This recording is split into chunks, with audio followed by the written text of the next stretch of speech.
Taste ಸರಿಯಾಗಿ ಬರ್ತಾ ಇಲ್ಲ ಗುರುಗಳೇ. ನಾವು ಏನು ತಿಂದರೂ ಟೇಸ್ಟ್ ಇಲ್ಲ ಗುರುಗಳೇ. ಟೇಸ್ಟ್ ಏನಕ್ಕೆ ಗೊತ್ತಾ ಬರಲ್ಲ? ಲಕ್ಷ್ಮಿ ಚಂಚಲೆ ಅಲ್ಲ. ಲಕ್ಷ್ಮಿ ಯಾವತ್ತೂ ಚಂಚಲೆ ಅಲ್ಲ. ಮತ್ತು ಕೆಟ್ಟ ಕಣ್ಣು ದೃಷ್ಟಿಯಿಂದ ನೀವು ಮಾಡ್ತಾ ಇರೋಂಥ ಕೆಲಸನೂ ಕೂಡ ಹದಗೆಟ್ಟೋಗ್ಬಿಡುತ್ತೆ. ಮನೆಯಲ್ಲೇ ಇರುವಂಥ ಒಂದು ವಸ್ತುವನ್ನು ಉಪಯೋಗಿಸಿ ನೀವು ದೃಷ್ಟಿ ದೋಷವನ್ನು ಪರಿಹಾರ ಮಾಡ್ಕೊಳ್ಳಿ. ಅದು ಆಗ್ತಿದ್ದಂಗೆ ನೋಡಿ ಮೈಯಲ್ಲಿ ಒಂಥರ ಹಗ್ರ ಆಗುತ್ತೆ, ಏನೋ ಒಂಥರ ಖುಷಿ. ವಿನಯ್ ಯೋಗಿ ಗುರುಜಿ ಅನ್ನೋವಂಥದ್ದಕ್ಕೆ ನೀವು ಸಬ್ಸ್ಕ್ರೈಬ್ ಮಾಡಿ ಮತ್ತು ಬೆಲ್ ಬಟನ್ ಒತ್ತಿ ಯೂಟ್ಯೂಬ್ ಚಾನಲ್ಗೆ. ಮತ್ತು ಫೇಸ್ಬುಕ್ಕು ಮತ್ತು ಇನ್ಸ್ಟಾಗ್ರಾಮಲ್ಲಿ ನೀವು ಲೈಕು ಮತ್ತು ಫಾಲೋ ಮಾಡ್ಕೊಳ್ಳಿ.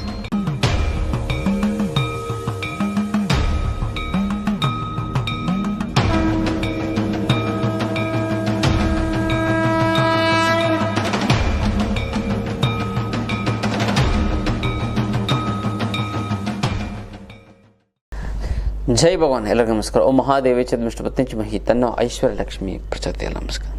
ಇವತ್ತಿನ ವಿಶೇಷ ಸಂಚಿಕೆಯಲ್ಲಿ ಅನೇಕ ವಿಚಾರಗಳನ್ನು ನಾವು ತಿಳ್ಕೊಂಡ. ಮೊದಲನೇದಾಗಿ ಮುದ್ರೆಗಳು. ಯಾವೊಂದು ಮುದ್ರೆ ಮಾಡಿದ್ರೆ ಏನು ಅನುಕೂಲ ಆಗುತ್ತೆ ಅಂತ ನೋಡಿದ್ರೆ, ಟೇಸ್ಟು ಸರಿಯಾಗಿ ಬರ್ತಾ ಇಲ್ಲ ಗುರುಗಳೇ. ನಾವು ಏನು ತಿಂದರೂ ಟೇಸ್ಟ್ ಇಲ್ಲ ಗುರುಗಳೇ. ನೋಡಿ ಟೇಸ್ಟ್ ಏನಕ್ಕೆ ಗೊತ್ತಾ ಬರಲ್ಲ?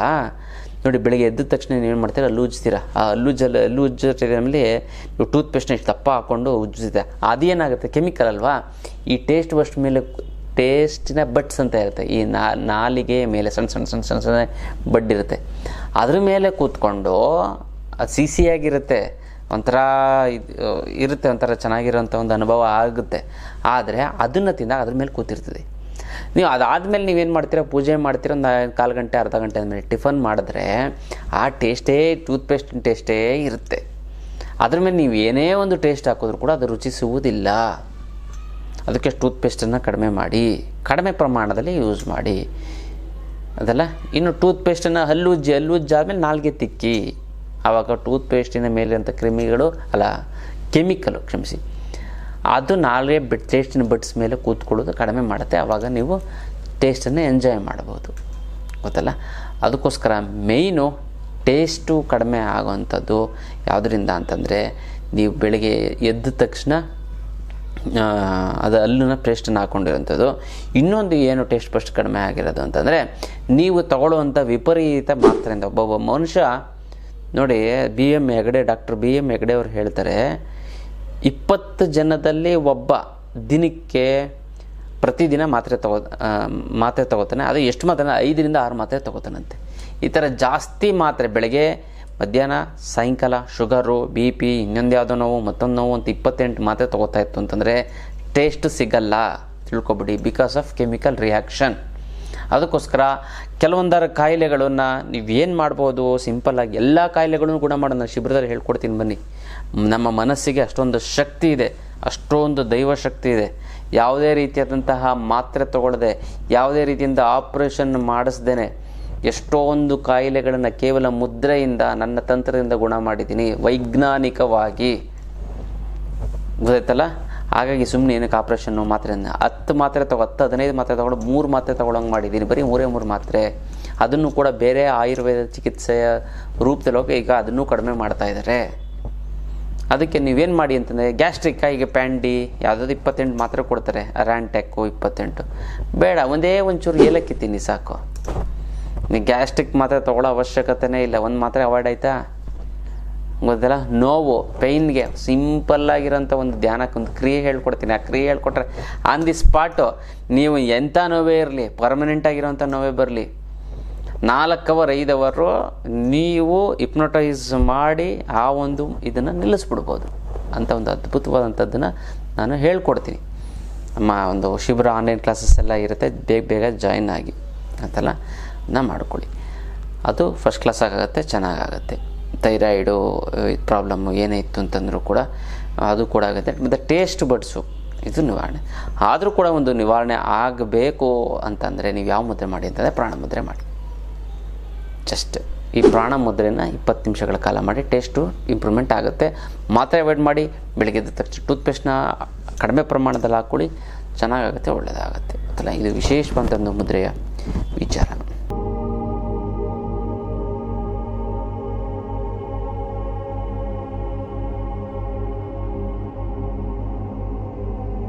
ಇನ್ನು ಭಾಳಷ್ಟು ಜನ ಏನಂತಂದರೆ, ದುಡ್ಡು ಚಂಚಲ ಅಂತ ಹೇಳ್ತಾರೆ, ಅಂದರೆ ಬುದ್ಧಿ ಚಂಚಲ ಅಂತ ಹೇಳ್ತಾರೆ. ಲಕ್ಷ್ಮೀ ಚಂಚಲೆ, ಎಲ್ರಿಗೂ ಒಳ್ಳೆಯಲ್ಲ. ಇವತ್ತು ನಮ್ಮ ಹತ್ರ ಇರ್ತಾಳೆ, ನಾಳೆ ಇದೆ ಅವ್ರ ಹತ್ರ ಹೊರಟೋಗ್ಬಿಡ್ತಾಳೆ. ತಪ್ಪು. ಈ ಒಂದು ದಟ್ ಇಸ್ ಅ ಸ್ಟೇಟ್ಮೆಂಟ್ ಇದೆ, that is a wrong. Lakshmi ತುಂಬ ಜಾಣೆ, ಗೊತ್ತಲ್ಲ. ಯಾರಲ್ಲಿ ತಾಳ್ಮೆ ಇರುತ್ತೋ, ಯಾರಲ್ಲಿ ಒಳ್ಳೆತನ ಇರುತ್ತೋ, ಯಾರಲ್ಲಿ ಕಿಲಾಡಿತನ ಇರುತ್ತೋ, ಯಾರಲ್ಲಿ ಅಖಂಡವಂತ ಜ್ಞಾನ ಇರುತ್ತೋ, ಯಾರಲ್ಲಿ ಅಖಂಡವಂತ ಭಕ್ತಿ ಇರುತ್ತೋ, ಶಾಶ್ವತವಾಗಿ ಅಲ್ಲೇ ನಿಲ್ತಾಳೆ, ಗೊತ್ತಲ್ಲ.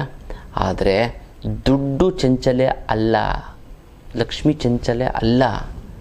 ತಿಳ್ಕೊ, ಲಕ್ಷ್ಮಿ ಯಾವತ್ತೂ ಚಂಚಲೆ ಅಲ್ಲ.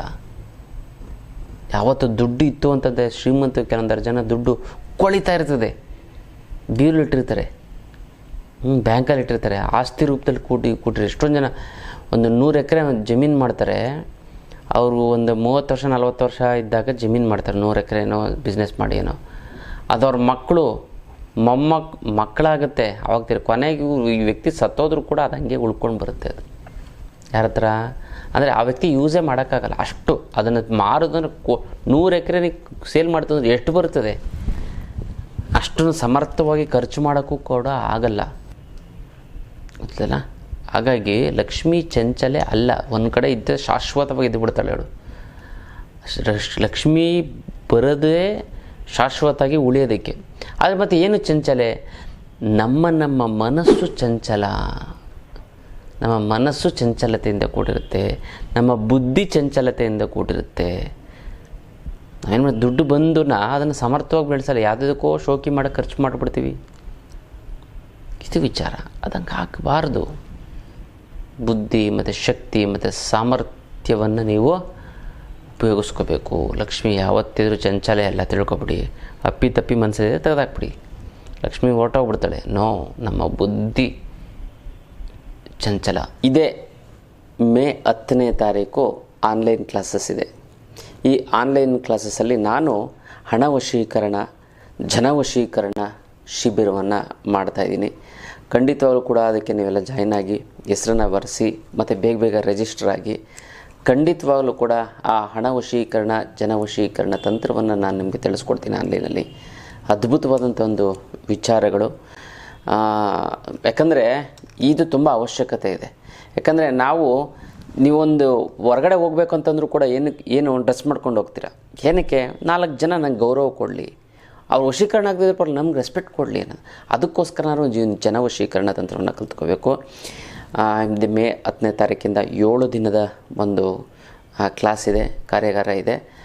ಇನ್ನು 2 ದಿನ ನೀವು 1000 ಪ್ರಶ್ನೆಗಳನ್ನು ಬೇಕಾದರೂ ನೀವು ಕೇಳಬಹುದು ಆನ್ಲೈನಲ್ಲಿ ಮುಖಾಮುಖಿಯಾಗಿ. ಅದ್ಭುತವಾದಂಥ ಕ್ಲಾಸಸ್ಸು. ಅದನ್ನು ನೀವು 7 ದಿನದಲ್ಲೇ ನಿಮಗೆ ರಿಸಲ್ಟನ್ನು ನಾನು ತೋರಿಸ್ತೀನಿ. ಎಷ್ಟೊಂದು ಹಣಕಾಸಿನ ಒಂದು ಸಮಸ್ಯೆ, ಬರಬೇಕಾಗಿರೋ ದುಡ್ಡು ಎಲ್ಲ ಕೂಡ ಬಂದ್ಬಿಡುತ್ತೆ.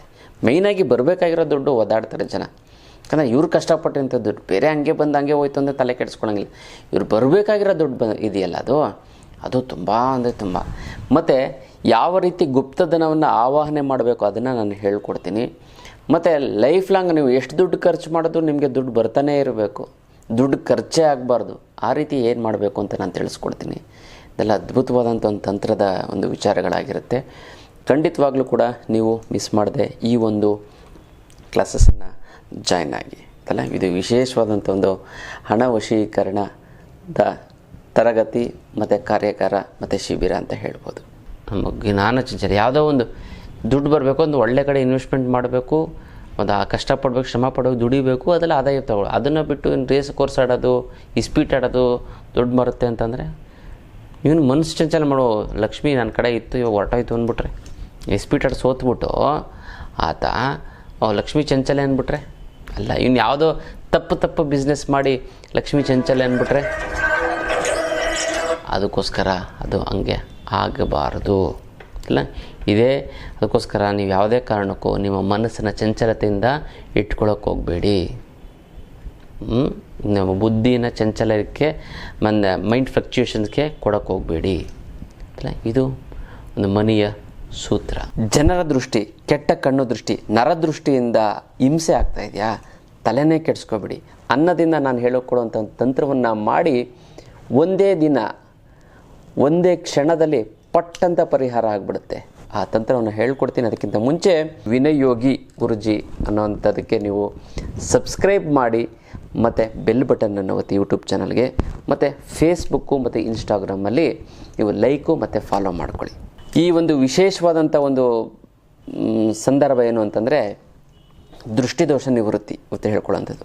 ಯಾವ ದಿನ ನೀವು ದೃಷ್ಟಿ ತಗೋತೀರ ಅದು ತುಂಬ ಅದ್ಭುತವಾದಂಥ ದಿನ ಅಂತ ನೀವು ಭಾವಿಸಿ ನೋಡಿ. ಜನರ ದೃಷ್ಟಿ ಇದೆಯಲ್ಲ ಅದು ಬಿತ್ತೊಂದು ಇಂಪ್ರೂವ್ಮೆಂಟೇ ಆಗಲ್ಲ. ಮತ್ತು ಕೆಟ್ಟ ಕಣ್ಣು ದೃಷ್ಟಿಯಿಂದ ನೀವು ಮಾಡ್ತಾ ಇರೋಂಥ ಕೆಲಸನೂ ಕೂಡ ಹದಗೆಟ್ಟೋಗ್ಬಿಡುತ್ತೆ, ಮತ್ತು ಜೀವನದಲ್ಲಿ ಹಿಂಸೆ ಆಗುತ್ತೆ.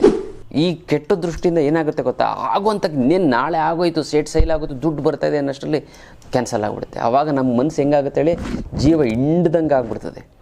ಅದೇ ಪ್ರಾಬ್ಲಮ್ಮು.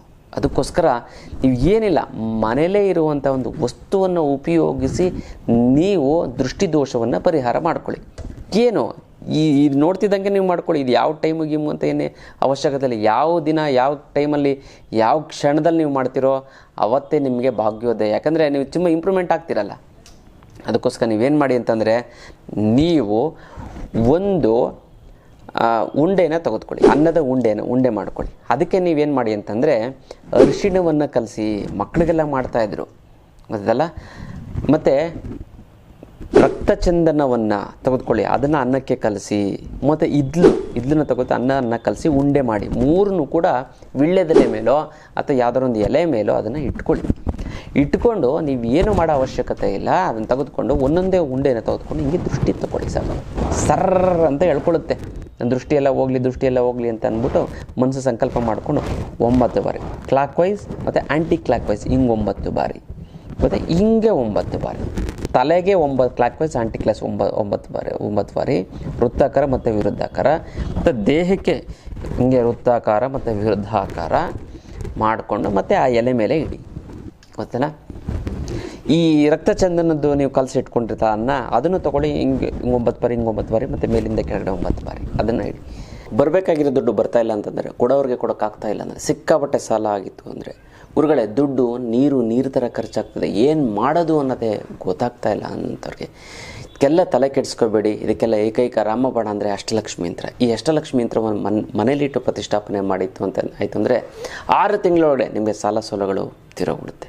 ಭಾಳಷ್ಟು ಜನ ಹೇಳ್ತಾ ಇರ್ತಾರೆ, ಗುರುಗಳೇ ನಮಗೆ ಊಟ ತಿಂಡಿ ಬಟ್ಟೆಗೇನು ತೊಂದರೆ ಇಲ್ಲ, ಆದರೆ ಇಂಪ್ರೂವ್ಮೆಂಟ್ ಆಗ್ತಾಯಿಲ್ಲ, ಒಂದು ಸೈಟ್ ತೊಗೊಳಕ್ಕಾಗ್ತಾಯಿಲ್ಲ, ಮನೆ ಕಟ್ಟಕ್ಕಾಗ್ತಾಯಿಲ್ಲ, ಮಕ್ಕಳಿಗೆ MBA ಅದು ಇದು ಮಾಡಬೇಕು ಅಂತಾರೆ, ಅದು ಆಗ್ತಾಯಿಲ್ಲ ಗುರುಗಳೇ, 7-8 ಲಕ್ಷ ಖರ್ಚಾಗುತ್ತೆ, ಮಕ್ಕಳು ಮದುವೆ ಮಾಡಬೇಕು, ಆಸ್ತಿ ಪಾಸ್ತಿ ಅಂತ ಮಾಡಬೇಕು, 20 ವರ್ಷದಿಂದ ಸಾಧಾರಣ ಜೀವನ ಆಗ್ಬಿಟ್ಟಿದೆ, ಏನು ಮಾಡಬೇಕು ಅಂತಾರೆ. ಅದಕ್ಕೂ ತಲೆ ಕೆಡಿಸ್ಕೊಬಿಡಿ. ಇದಕ್ಕೆಲ್ಲ ಏಕೈಕ ರಾಮಬಾಣ ಅಂತಂದರೆ ಅಷ್ಟಲಕ್ಷ್ಮಿ ಯಂತ್ರ. ಈ ಅಷ್ಟಲಕ್ಷ್ಮಿ ಯಂತ್ರವನ್ನು ಮನೇಲಿಟ್ಟು ಪ್ರತಿಷ್ಠಾಪನೆ ಮಾಡಿದ್ದೆ ಆಯಿತು ಅಂತಂದರೆ, ಅದೆಂಥದೇ ಹಣಕಾಸಿನ ಸಮಸ್ಯೆ ಇತ್ತು ಅಂತಂದರೂ ಕೂಡ ಸಂಪೂರ್ಣವಾಗಿ ನಿವಾರಣೆಯಾಗಿ ಬಿಡುತ್ತದೆ ಅಂತಲ್ಲ. ಈ ಒಂದು ಹಣಕಾಸಿನ ಸಮಸ್ಯೆಗೆ ನೀವು ತಲೆನೇ ಕೆಡಿಸ್ಕೊಬಿಡಿ, ಯಾವತ್ತಿದ್ರೂ ಅಷ್ಟಲಕ್ಷ್ಮಿ ಯಂತ್ರ ಇದ್ದೇ ಇದೆ ಅಂತಲ್ಲ. ಇದು ವಿಶೇಷವಾದಂಥ ಒಂದು ಮಾಹಿತಿ ಅಷ್ಟೇ. ಇದಕ್ಕೆ ಮುಟ್ಟು ಕಟ್ಟು ಚಟ್ಟು ಮಡಿ ಮೇಲ್ಗೆ ಸುತ್ಕ ಗಿತ್ಕ ವೆಜ್ಜು ನಾನ್ ವೆಜ್ಜು ಜಾತಿ ಗೀತಿ ದಿಕ್ಕು ಗಿಕ್ಕು ಆ ಥರದ್ದು ಏನೂ ಇಲ್ಲ. ಇಟ್ಟರೆ ಸಾಕು ಕೆಲಸ ಆಗುತ್ತೆ. ದೇವ್ರ ಮನೆಲ್ಲಾರು ಇಡ್ಬೋದು, ಬೀರನ್ನೆಲ್ಲಾರು ಇಡ್ಬೋದು. ಪ್ರತಿದಿನ ಪೂಜೆ ಮಾಡಲೇಬೇಕು ಅಂತ ಏನಿಲ್ಲ, ಪೂಜೆ ಮಾಡಲಿಲ್ಲ ಅಂತಂದರೂ ಕೂಡ ನಡೆಯುತ್ತೆ ಅಂತಲ್ಲ. ಇದನ್ನು ನೇರವಾಗಿ ಕೊರೆಯಲ್ಲಿ ಕಳಿಸೋದಕ್ಕಾಗೋದಿಲ್ಲ, ನೇರವಾಗಿ ಖುದ್ದು ನನ್ನ ಭೇಟಿಯಾಗಿ ತೆಗೆದುಕೊಂಡೋಗಿ ನಿಮ್ಮ ಎಲ್ಲ ಹಣಕಾಸಿನ ಸಮಸ್ಯೆಗೆ ಅಷ್ಟಲಕ್ಷ್ಮಿ ಯಂತ್ರ ಇದೆ ಅಂತ ನೀವು ಮರೆಯೋದಕ್ಕೆ ಹೋಗಬೇಡಿ ಗೊತ್ತಲ್ಲ. ಇದು ಅಷ್ಟಲಕ್ಷ್ಮಿ ಯಂತ್ರದ ವಿಚಾರ. ಮತ್ತು ಇದನ್ನು ಕೂಡ 9 ಬಾರಿ ಹಿಂಗೆ ದೃಷ್ಟಿ ತೊಗೊಂಡು ಹಿಂಗೆ 9 ಬಾರಿ ಇದ್ದಲದು ಕಪ್ಪು ಇರುತ್ತಲ್ಲ, ಅಕಸ್ಮಾತ್ ಇದ್ದು ಸಿಕ್ಕಲಿಲ್ವಾ ತಲೆ ಕೆಡಿಸ್ಕೋಬೇಡಿ, ಕಾಡಿಗೆ ಅಥವಾ ಕಪ್ಪು ಬಣ್ಣದ ಈ ಹೋಳಿ ಹಾಕಿಡುತ್ತಲ್ಲ ಕಪ್ಪು ಬಣ್ಣವನ್ನಾರು ಮಿಕ್ಸ್ ಮಾಡಿ, ನೆಗೆಟಿವ್ ಎಲ್ಲ ಸರ್ರ ಅಂತ ಹೇಳ್ಕೊಳ್ಳುತ್ತೆ ಅದು. ಅದನ್ನು ತೆಗೆದುಕೊಂಡು ನೀವೇನು ಮಾಡಬೇಕು, ಮನೆ ಮೇಲೆ ಟೆರಸ್ ಮೇಲೆ ಯಾವ್ದಾದ್ರು ಬಯಲಲ್ಲಿ ತೊಗೊಂಡು ಹೋಗಿ ಎಡಗೈಯಲ್ಲಿ ಹಿಡ್ಕೋಬೇಕು. ಅದನ್ನು 3ನ್ನ ತೆಗೆದುಕೊಂಡು ದೃಷ್ಟಿಯೆಲ್ಲ ಒಟ್ಟೋಗ್ಲಿ ತೂದಿ ಎಸಿಬೇಕು. ಎಷ್ಟು ಸಾಧ್ಯ ಆಗುತ್ತೋ ಅಷ್ಟು ಬಲ ಬಿಟ್ಟು ಎಸಿಬೇಕು. ಅದು ನೆಗೆಟಿವ್ ಎನರ್ಜಿ ಏನಾಗುತ್ತೆ, ಇದು ಕೈ ಒಳಗಡೆ ಟ್ರಾನ್ಸ್ಫರ್ ಆಗಿ ಕೈಯಿಂದ ಅನ್ನಕ್ಕೆ ಟ್ರಾನ್ಸ್ಫರ್, ಅನ್ನದಿಂದ ತೂದು ಹೊರಟೋಗ್ಬಿಡ್ತದೆ ಗೊತ್ತಲ್ಲ. ಅನ್ನ ಈ ನೆಗೆಟಿವ್ ಪಿಶಾಚಿಗಳು, ಪೀಡೆ ಪಿಶಾಚಿ ಏನೋ ದರಿದ್ರಗಳು ಯಾವ್ದು ನೆಗೆಟಿವ್ ಎನರ್ಜಿ ಅದನ್ನೆಲ್ಲ ಸಕ್ ಮಾಡ್ತವೆ. ಅದನ್ನು ನೀವು ಎಸಿತಾ ಇತ್ತು ಅಂತಂದರೆ ಗೊತ್ತಲ್ಲ. ಆ ಥರ ನೆಗೆಟಿವ್ ಎನರ್ಜಿ ಎಲ್ಲ ಹೇಳ್ಕೊಡ್ತಾರೆ ನೋಡಿ. ಅದು ಆಗ್ತಿದ್ದಂಗೆ ನೋಡಿ ಮೈಯಲ್ಲಿ ಒಂಥರ ಹಗ್ರ ಆಗುತ್ತೆ, ಏನೋ ಒಂಥರ ಖುಷಿ ಆಗುತ್ತೆ, ಏನೋ ಒಂಥರ ಇದು ಬಂದು ಚೆನ್ನಾಗಿ ಕೈ ತೊಳ್ಕೊಳ್ಳಿ. ಆ ಎಲೆನ ಅಲ್ಲೇ ಎಲ್ಲರೂ ಬಿಸಾಕ್ಬಿಡಿ. ಮತ್ತು ಯಾವ ಎಲೆನಾರು ಉಪಯೋಗಿಸ್ಬೋದು, ಯಾವ ಸಮಯದಲ್ಲಾದರೂ ಕೂಡ ಮಾಡ್ಬೋದು. ಬೆಳಗ್ಗೆ ಮಧ್ಯಾಹ್ನ ಸಾಯಂಕಾಲ ಮಧ್ಯೆ ಇರುತ್ತೆ, ಯಾವ ಟೈಮಲ್ಲಾದ್ರು ಅದು ದಟ್ ಈಸ್ ಯುವರ್ ಚಾಯ್ಸ್ ಗೊತ್ತಲ್ಲ. ಮಾಡ್ಕೊಳ್ಳಿ. ತುಂಬ ಚೆನ್ನಾಗಿ ತುಂಬ ಒಳ್ಳೆಯದಾಗ್ತಾ ಬರುತ್ತೆ. ಅದಕ್ಕೋಸ್ಕರ ನೀವೇನು ಮಾಡಿ ಅಂತಾರೆ, ನೀವು ಯಾರಿಗೆ ದೃಷ್ಟಿದೋಷ ಪರಿಹಾರ ಆಗಬೇಕು ನಿಮ್ಮ ಹೆಸರನ್ನ ಬರೆದು ನೀವು ಕಮೆಂಟ್ ಮಾಡಿ ಓಂ ರುದ್ರಾಯ ನಮಃ ಅಂತ ಟೈಪ್ ಮಾಡಿ ಕಮೆಂಟ್ ಮಾಡಿ ಕಳಿಸಿ. ನಾನು ಸಂಕಲ್ಪವನ್ನು ಮಾಡ್ತೀನಿ, ನೀವೆಲ್ಲ ತಂತ್ರವನ್ನು ಮಾಡಿ ಒಂದಕ್ಕೊಂದು ಸೇರಿ ನಿಮಗೆಲ್ಲವೂ ಕೂಡ ಪರಿಹಾರ ಆಗ್ತಾ ಬರುತ್ತೆ. ಅಲ್ಲ, ಇದು ವಿಶೇಷವಾದಂಥ ಒಂದು ತಂತ್ರದ ವಿಚಾರ.